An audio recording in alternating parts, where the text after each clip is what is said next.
Bahan Persekutuan Perempuan Wilayah GKI Pondok Indah, mengenal Injil Matius, menyelaraskan pikiran Allah dengan manusia.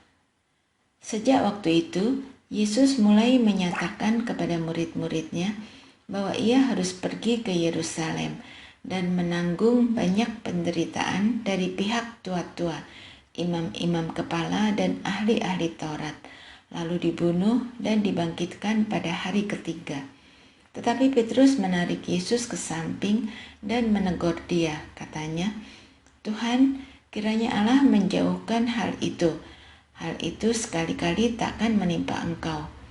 Maka Yesus berpaling dan berkata kepada Petrus, "Enyalah iblis, engkau suatu batu sandungan bagiku, sebab engkau bukan memikirkan apa yang dipikirkan Allah, melainkan apa yang dipikirkan manusia." Lalu Yesus berkata kepada murid-muridnya, "Setiap orang yang mau mengikut aku, ia harus menyangkal dirinya, memikul salibnya dan mengikut aku. Karena barang siapa mau menyelamatkan nyawanya, ia akan kehilangan nyawanya. Tetapi barang siapa kehilangan nyawanya karena aku, ia akan memperolehnya. Apa gunanya seorang memperoleh seluruh dunia tetapi kehilangan nyawanya? Dan apakah yang dapat diberikannya sebagai ganti nyawanya? Sebab anak manusia akan datang dalam kemuliaan Bapanya, diiringin malaikat-malaikatnya. Pada waktu itu ia akan membalas setiap orang menurut perbuatannya. Aku berkata kepadamu, sesungguhnya di antara orang yang hadir di sini, ada yang tidak akan mati sebelum mereka melihat Anak Manusia datang sebagai Raja dalam kerajaannya." Mari kita renungkan bersama bagaimana kita dapat lebih baik memahami rencana Allah. Tantangannya tidak selalu sederhana, terutama saat banyak orang dengan pemikiran yang beragam hadir dalam persekutuan seperti ini. Masalahnya seringkali timbul karena kecenderungan kita untuk berpikir tentang diri sendiri, bahkan saat kita berbicara tentang Allah. Kadang kita lupa bahwa Tuhan harus menjadi pusat pikiran kita, bukan diri kita sendiri.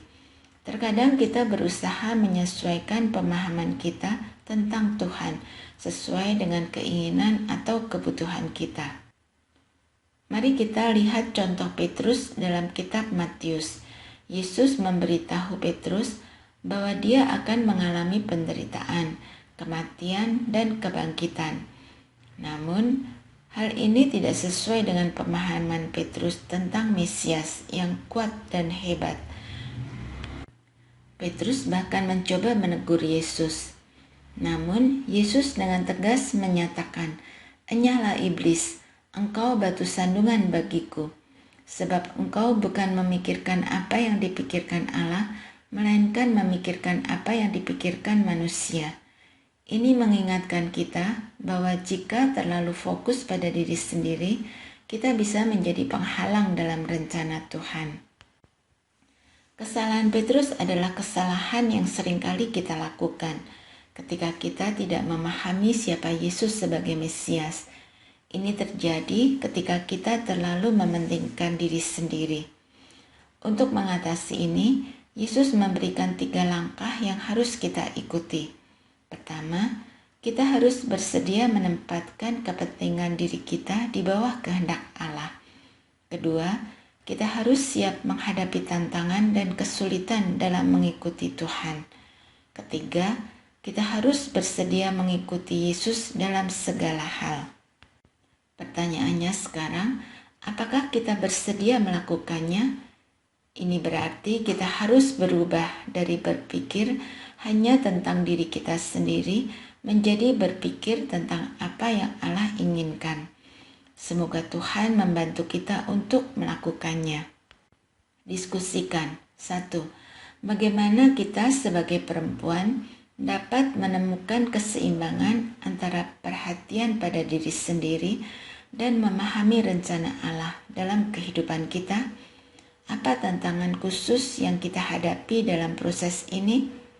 2. Dalam cerita tentang Petrus, Apa yang dapat kita pelajari tentang bagaimana kita sebagai perempuan memahami peran Yesus sebagai Mesias?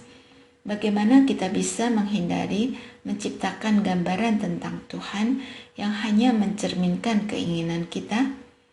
3. Bagaimana kita bisa menerapkan prinsip menyangkal diri sendiri, memikul salibnya, dan mengikuti Yesus dalam peran-peran kita sebagai perempuan, baik sebagai ibu, istri, saudari, atau dalam peran lainnya dalam masyarakat dan gereja?